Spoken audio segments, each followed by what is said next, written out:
Hello everybody, you got Brad and AJ here from Stevens304RC, coming to you from the StevensFamilyRC shop, and we are excited today, aren't we, buddy? Why are we excited?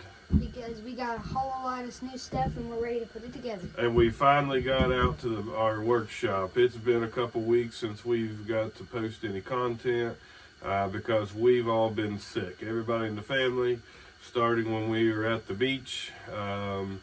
I even made a video that I didn't even post because didn't feel like editing it, and I was sick. So we'll give you an update on what that video is about today. But we were down. We've been down for 2 weeks, haven't we, buddy? All of us, and have felt terrible. But we're on the mend, feeling better every day. And I'm excited to be out in the shop with my son AJ, because it's been a while and I've been itching to get out here because, like he just said, we have a ton of stuff that we did order for his Gen 8 that will most likely be major upgrades to it and will help keep up with the 304RC club. So to get us started here this morning, like I said, I want to give you an update on one thing I did work on while I was sick and really didn't get anything posted. But we have our Wraith built, and I'm pretty happy with it. I built the front ends while I was sick and the rear ends. Not without some trouble though, buddy. This was tough. Now, building the housings and getting all that in was not terrible. So the rears were very, very easy to do. But the front was very difficult for me because I had bought a BB Customs servo on axle mount. And we've never dealt with this. Remember, we're learning and having a good time doing it. But I could not figure out how that thing was to mount to the front. Finally figured it out, but then the screws in the front weren't long enough. And remember, we've said several times we're new to this. We don't have a whole lot of hardware and extra parts and extra screws and stuff. But I did find 4 screws, but they were a little bigger than what I think was intended to go through the mounts for the links. So I had to take a trusty drill and a trusty drill bit and drill them bad boys out a little bit. I also had to, but I did get that, then I'll go on to the next, but I did get that mounted. Then I couldn't figure out how the servo mounted to the darn thing. So, looking and talking to our buddy RC Dungeon, he kind of informed us that we needed some mounting brackets that went on top of this BP Customs mount, servo and axle mount. And I didn't have any of them, so I'm like, well, here we go again. We're going to have to order more parts, huh, buddy? So as I was laying there sick, I got to thinking about the Everest 10 and that it was a servo on axle mount.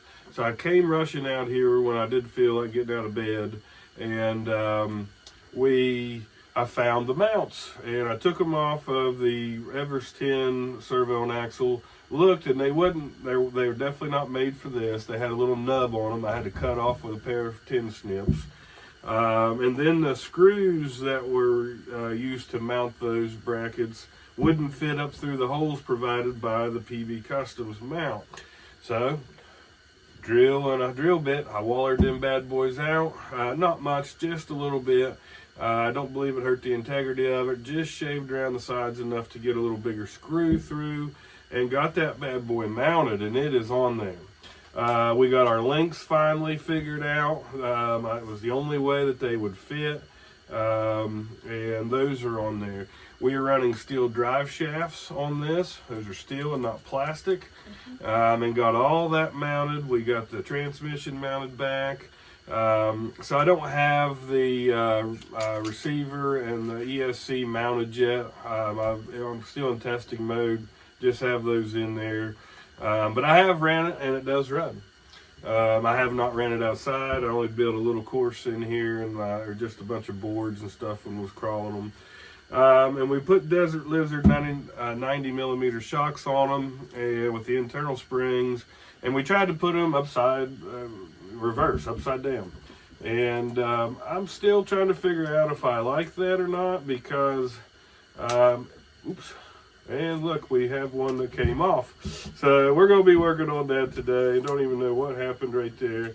But anyway, I don't really like that. And we're going to be working on that to redo those.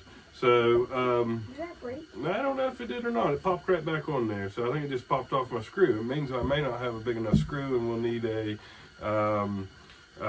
washer to put on there. Still trying to figure this wraith out. This is not a finished product, but wanted to give you an update on that.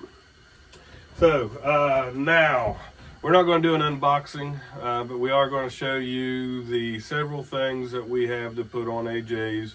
I think it's a 68 Blazer, 67 Chevy Blazer, Gen 8, it's a Gen 8 V1 Red Cat truck. He's going to get it back out here and show you all what it is, and you've seen it in our previous videos, but we need to upgrade this bad boy. And so he's going to show you what he's got. I'll take it here real quick, buddy, and set it right here on the floor with us, and you can just start putting some things over, and we'll show them what we've got. Alright, so first off, we've got these blue Endura inserts for our tires. Yep. They're not foam, they're They're silicone. Silicone, yeah. Silicone. So we, if you remember looking at watching our previous videos, that I had bought a pair of green, which is a little softer than the blues. These are a little stiffer than the greens that I had put in the TRX4 Sport. But I'm happy with the greens. I know that there's been, some videos out there, and maybe a little too soft for the green inserts, but I'm going to tell you, I really like them, and I'm going to continue to run them. But we wanted to try the blues out, and we're going to try those in AJ's. So I'll take those, bud, and set them right here. So next we got this battery tray and skid plate, turning a V1 Red Cat Gen 8 into a V2 Red Cat Gen 8. And what that does is get rid of that hump on the bottom of the skid plate on the V1. Not very popular, it seems like. Not a lot of stuff out there for those. So we're going to convert ours to a V2. There's not a whole lot of difference to what we have. We can probably still reuse the same battery tray we have, but we're going to replace the skid plate and see if that'll help him with some clearance issues. All right, what else you got, buddy? All right, we got a new BTU Coreless digital servo. And that's a 45 kg. That's the same thing I just put on the TRX4 Sport. It'll be a huge upgrade to AJ's steering. He runs a, I believe it is a Hexfly 25 kg servo right now. So this will be a big upgrade to his. Going to help out the steering. Yeah. All right, keep going. We got some big overhauls here. Go ahead and show them those. Next, we got the Desert Lizard shocks. Yep, those are the 90 millimeters, just a different color. We got yours in black, and we're going to put those on and really work on the internal springs, watch some of RC Dungeon's videos on them, and also going to watch some other YouTube videos, try to get those dialed in. I thought they were a little stiff for my liking. I like for that suspension to move, and when I put them on the Wraith, it just didn't, I don't think, articulate as much as I wanted it to do. So we're going to work on those before we put them on. I did not work on the ones that I had put on the Wraith. I took them out of the package and put them on. I do believe there's some things that we need to work on with those. So we're going to put those on. Going to be a big upgrade. All right. Next, all right. Put the Crawlmaster Sport 550 12T. 12T. So you got a new motor. This is a Holmes Hobby. Very affordable. I think that was a $20 motor, but I believe it's going to be an upgrade from his 21 tooth Endura motor. So we're going to put a Holmes Hobby motor on his and put the Endura in the spare parts box. So, all right, got a new motor to put on today. All right. Next, and probably one of my favorites, counterweights for the front wheels. They are heavyweight brass outer portal drive.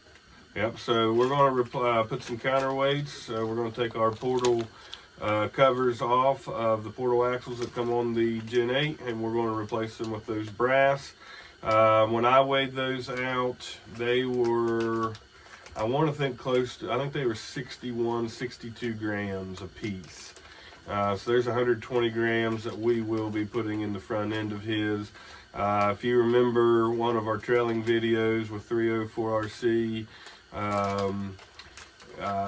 there was a couple spots where AJ, he tumbled over several times, just coming over. We have to figure out a way to keep the weight down on the front, so he's making contact with all 4 tires, and hopefully he's going to be able to keep up a little better, huh, buddy? Mm-hmm. All right, so that came with all new hardware. That's going to require some grease work and some changing out. This will be a little tough, but AJ's going to do all the work today. All right, what else you got there, bud? So I think these kind of go with it. They are, let me see, RC Lions brass wheels hex hub 8mm. So those are new 8mm hex hubs that we're going to put on. Those are the hex nuts and they come with the set screws. Because that's one thing AJ always, when he takes his tires off, he doesn't. His hex nuts don't have locking pins on them, so they always fall off. These will stay on there. I believe those were close to 10 grams a piece.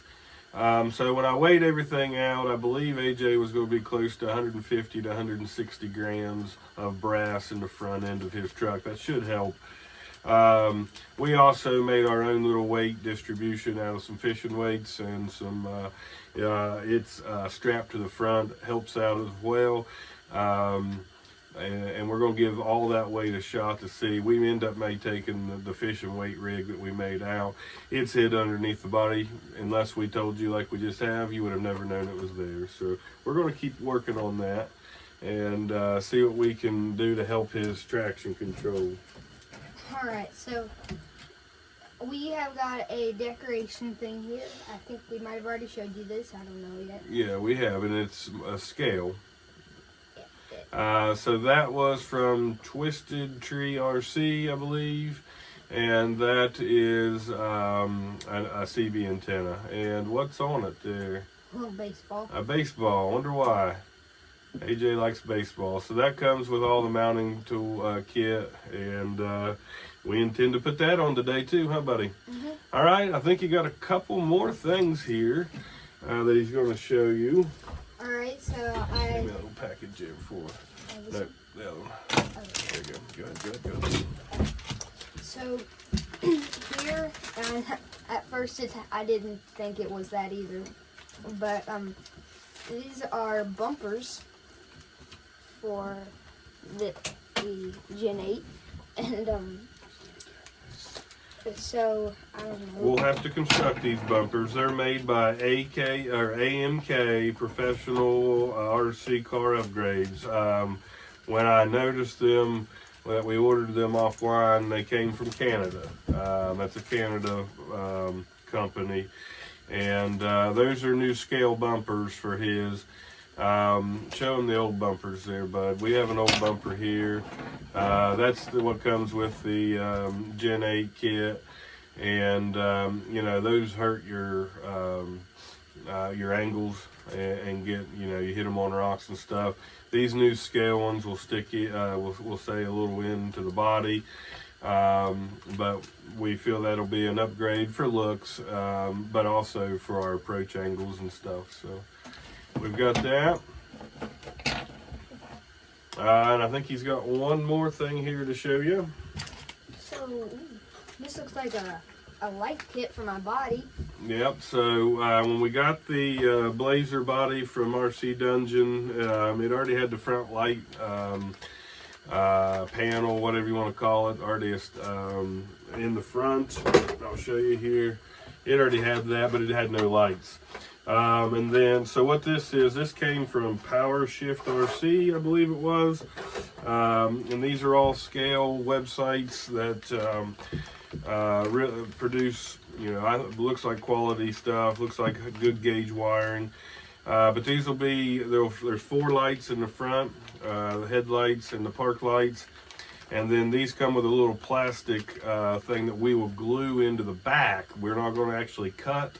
We're going to glue these onto the back inside of his body and run the brake lights.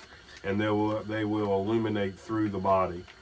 So those are AJ's upgrades. We have several things to put on. And I think that's what he wants to work on today. And if we get some time, we got 3 inches of snow last night, and don't know if we'll get to do any running today. We might try to run them in the snow a little bit. It's not deep snow, so we should be able to get a little traction and try some stuff out. But we want to upgrade AJ's Gen 8 so he can run on the Fordyce Trail and see if he can make Big Mama. And we want to come up through that, and then when we go run in our local town with RC Dungeon, we want to be able to keep up a little bit. So we got a lot of work here to do today. Thanks for watching. We're going to be checking back in with you and things, and showing you the progress that we've made as we get things done today. So stay tuned. Got anything to add, buddy? I don't. Let's get to work. Have a great day, everybody. Bye.